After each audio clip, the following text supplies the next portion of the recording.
Right, on today's programme, I'd like to invite onto the show, we have a child clinical psychologist, Dr Angharad Rudkin. Thank you for taking time out to chat to me today. No problems. Thanks for having me here. You're welcome. And on today's segment is quite an overlooked topic. Mum's a word. They do say mum is a word, and according to research, we ask our mother for help and advice over 6,000 times in our lifespan. And just inviting you on today to ask you what your thoughts and opinions are on this topic. Yes, certainly. And as you say, it is overlooked, but incredibly important. Our support networks are so valuable to us. And what this research, which was commissioned by Olbers, found was that for adults, they have a support network of on average 31 people. They ask for advice and support over 6,000 times in their lifetime. And like you say, that mums and dads, to a less degree, but still very importantly, are still a very important part of our support networks, even though we are adults and moved away from home. That's some very intriguing stats there.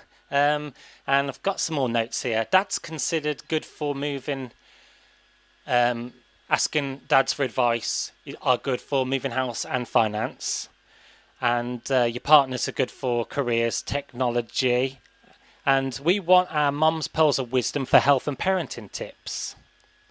That's right. And what this research found was that in our support network, we ask different people for different things. So we'll ask our mums for advice around, for example, when we become new parents and we're trying to figure it all out and figure out how to get our babies to sleep, we will ask our mums for that kind of advice and support. Dads, we tend to ask for more sort of practical support. So if we're moving house or we need some financial advice. And then you've got all the other people in your social network. So your friends, you'll ask them, advice around sort of what to wear for a certain event.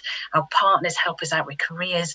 But then when we've spoken to people, they also rely a lot on neighbours, for example, or on work colleagues, or on team members, or on new mums groups or new dads groups. Our social network can be really rich and varied, and we can get all sorts of advice and support from them. It's always good to have a structured and supportive network.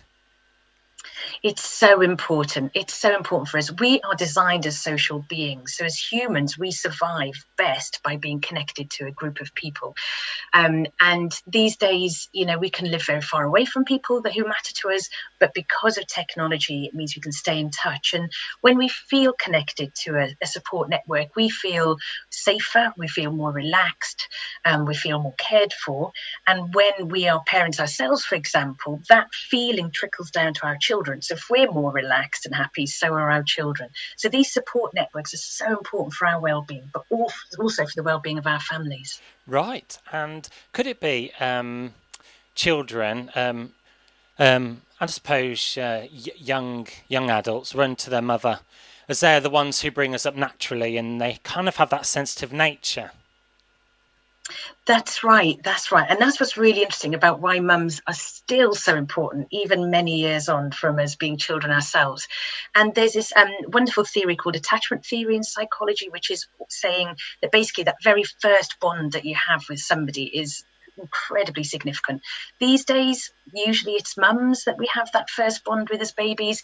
And so that emotional attachment we have to them never goes away, however grown up and however far away from them we live.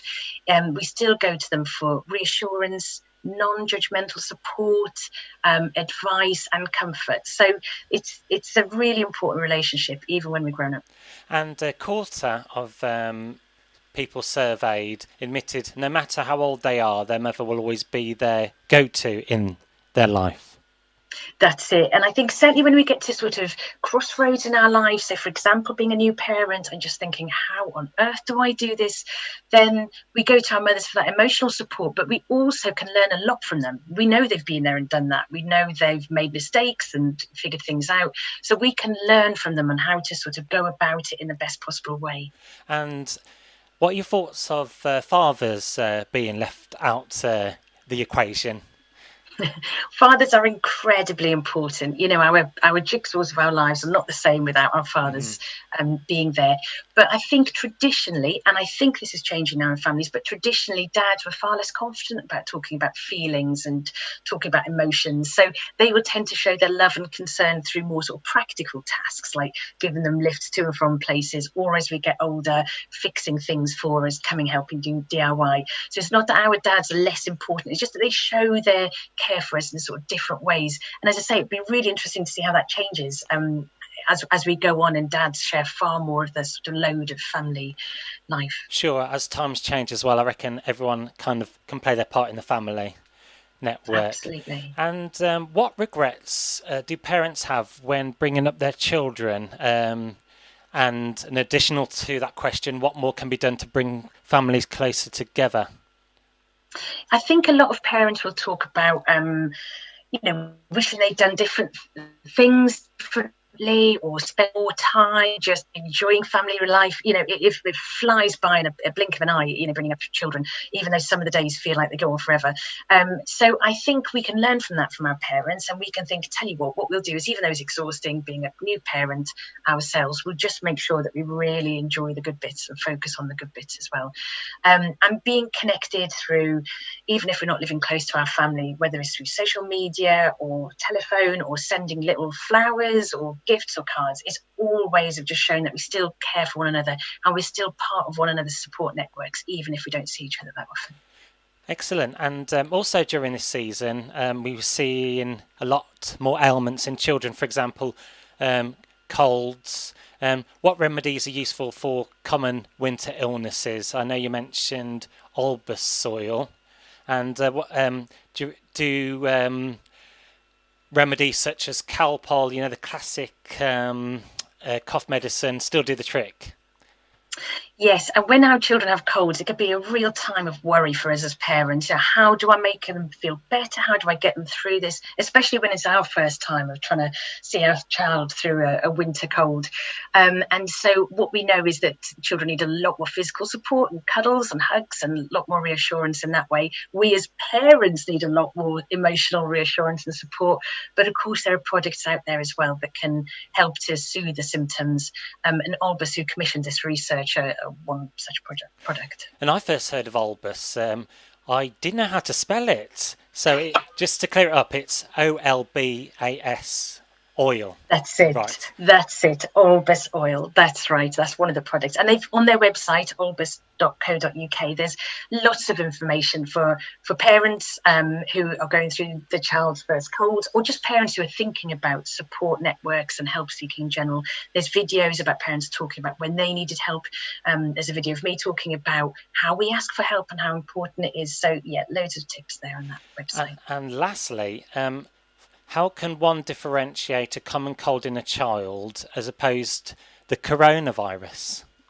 And I think it is going to be a winter of even more anxiety for parents than usual because of coronavirus. We'll be a lot more on the lookout for certain kinds of symptoms, and we'll be a lot more anxious if children do get sort of common cold symptoms. What does this mean?